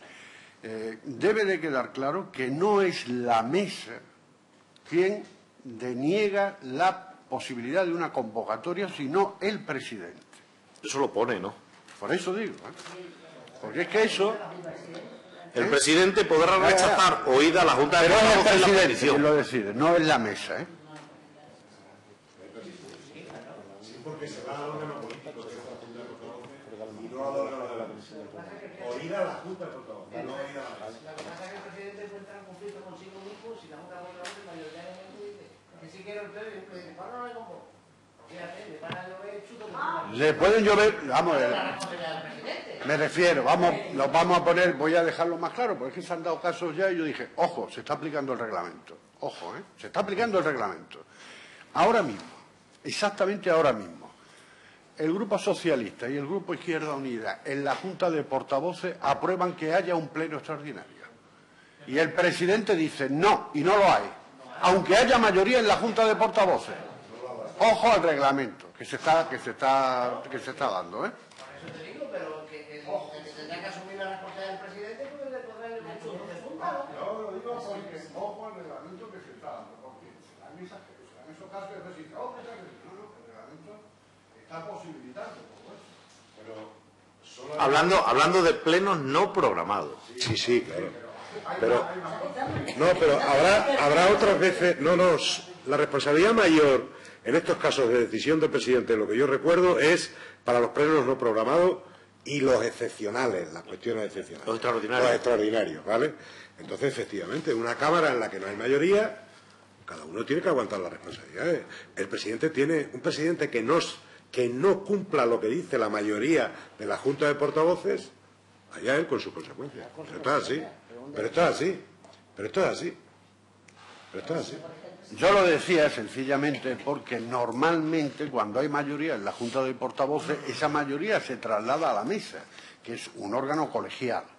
Ahora, si se dejan las decisiones en órganos unipersonales, me parece un flaco favor al reglamento.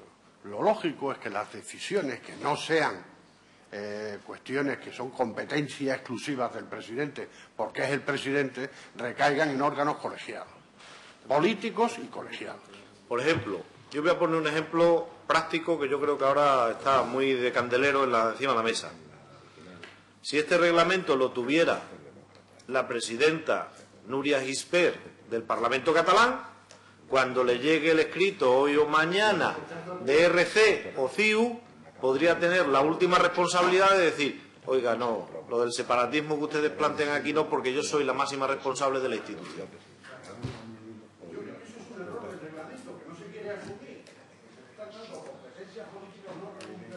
No, pero es que eso es positivo. Alejandro, dale que si no... Vamos a ver, creo porque ya se ha dado, y se ha dado aquí, y yo salí y dije, el reglamento permite al presidente hacer esto, pero es el reglamento el que lo permite. Entonces, modifiquemos las cosas reglamentarias y consideremos que debamos modificar para poner siempre que las decisiones caigan a ser posible en órganos colegiados. Sí, pero imagínate, Alejandro, en la tesitura que yo te he puesto, es decir, la mayoría de la Junta de Portavoces, porque así lo estiman conveniente y oportuno en ese momento, decide que plantean un escrito de separatismo de Extremadura, como se está planteando en Cataluña en estos momentos. Y ese escrito llega a la presidencia de la Cámara y se califica a la mesa, y se califica positivamente. Y se acuerda la convocatoria de un pleno para que el pleno se manifieste al respecto. Pero puede tener la potestad, con este reglamento tal cual está redactado en la mano, de decir el presidente, hombre, yo tengo que velar por dos cuestiones, por la Constitución española y por el Estatuto de Autonomía. Y puedo decir, pues no. Esa promesa o juramento la hacen todos los diputados. Bueno, algunos no. La hacen todos los diputados de esta Cámara, ¿eh?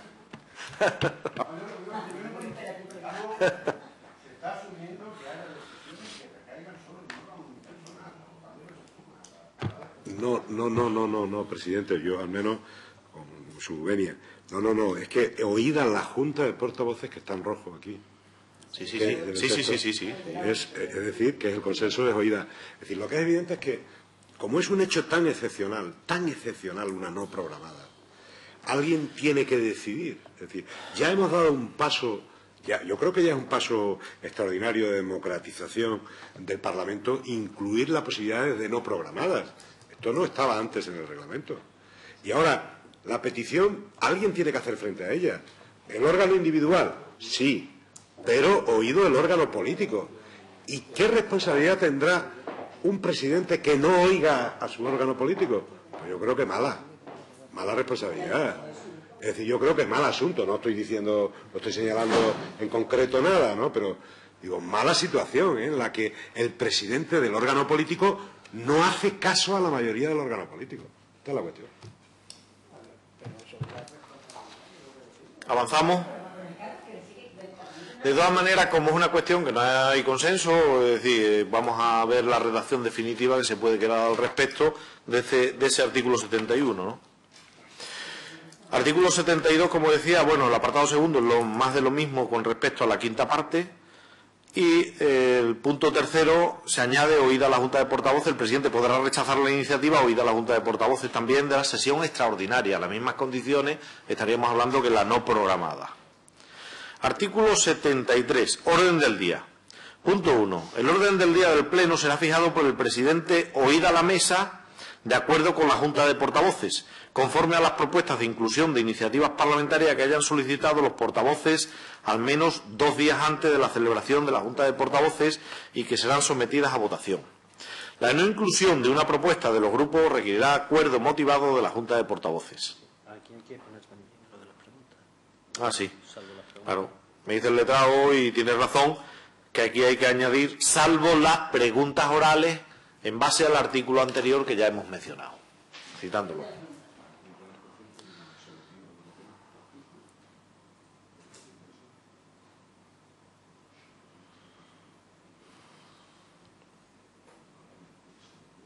¿Estamos de acuerdo en ese? ¿Alguna observación? En el tercero, en ese 73, apartado 3, no hay consenso tampoco en lo siguiente. El orden del día del Pleno será fijado por el presidente, oída la mesa y de acuerdo con la Junta de Portavoces, conforme a las peticiones que efectúen los grupos parlamentarios que serán sometidas a votación. La no inclusión en el orden del día de una iniciativa de control e impulso propuesta por los grupos requerirá el acuerdo motivado de la Junta de Portavoces. Y se propone eliminarlo por parte del Grupo Parlamentario Izquierda Unida. Pero sería sustituirlo porque se cambia por el 73. Ah, claro, hombre. Presidentes que están en el 73. Sí, calla, claro, efectivamente. Es así. Que era reiterativo y estaba mal, muy confuso. Sí, está el punto 1 y se ha acabado, ¿no? Ya. Bueno, se suprime porque está todo incluido al final en el apartado 1. Aquí sí hay acuerdo. Aquí sí hay acuerdo, ¿no? Y luego hay aquí otra cosa, el amarillo que era.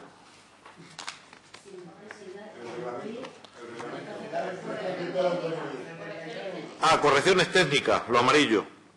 Dice el punto 5, por unanimidad de sus miembros, la Junta de Portavoces podrá acordar la incorporación de asuntos al orden del día del Pleno, sin necesidad de cumplir el plazo establecido en el artículo 73.1. ¿Es así? Una corrección técnica.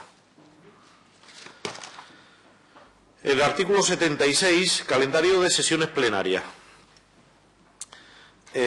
Al inicio del periodo de sesiones, a propuesta del presidente, la mesa, oída la Junta de Portavoces, aprobará el calendario de sesiones plenarias que solo podrá ser alterado por acuerdo expreso de la mesa y por causa motivada. Porque antes ponía otra palabra, por causa de fuerza mayor, me parece que ponía. Y es por causa motivada, es lo que se ha cambiado. Y luego al final, dice, las sesiones plenarias programadas se comunicarán a los diputados y al Gobierno en los plazos previstos por este reglamento y en ningún caso en un plazo inferior a 24 horas. Evidentemente, si es una sesión extraordinaria. Artículo 77, no hay nada. 78. Artículo 78, actas del Pleno. Punto tercero. Las actas se publicarán en la página web de la Cámara y se considerarán aprobadas si en el plazo de 3 días no se presentan por escrito objeciones a la misma. de las sesiones no públicas solo se transcribirá un ejemplar del acta que será custodiada por la Secretaría General en los términos que determine la mesa de la Cámara según el artículo 128.3. Evidentemente, puede haber sesiones que están reflejadas en el reglamento de la Cámara que no sean públicas, como por ejemplo cuando se le pudiera abrir el expediente a un miembro de la Cámara. Ah, claro, que es que el artículo 78 era contradictorio con el 128. Entonces hemos quitado el 128, pero en el 128 había ese añadido que lo hemos traído aquí. O sea, en realidad no se cambia nada. Estaba ya, pero hemos cambiado la sistemática. ¿Estamos de acuerdo? Y en el 79 no hay nada. Yo, si me permiten sus señorías, podríamos quedarlo aquí antes de entrar en el capítulo sexto. Y si les parece bien, como tenemos la primera parte, el resumen de la primera parte, el resumen de la segunda parte nos lo podría mandar la Secretaría General antes de final de este mes, en cuanto lo tuviera redactado a nuestros correos electrónicos, de tal, efectivamente, con las cosas que hay dudosas, de tal manera también que lo emplazo, si me lo permiten también, a los tres grupos parlamentarios a que pudiera haber también algún encuentro con respecto a esos temas que hay en estos momentos de sintonía, y convocamos otra nueva sesión dentro de la programación de las comisiones para el próximo mes de febrero, que repasaremos lo que hay, si tenemos acuerdo lo incluimos, y continuaremos en el capítulo sexto, es decir, a partir del artículo 80. ¿De acuerdo? Pues muchas gracias, se levanta la sesión.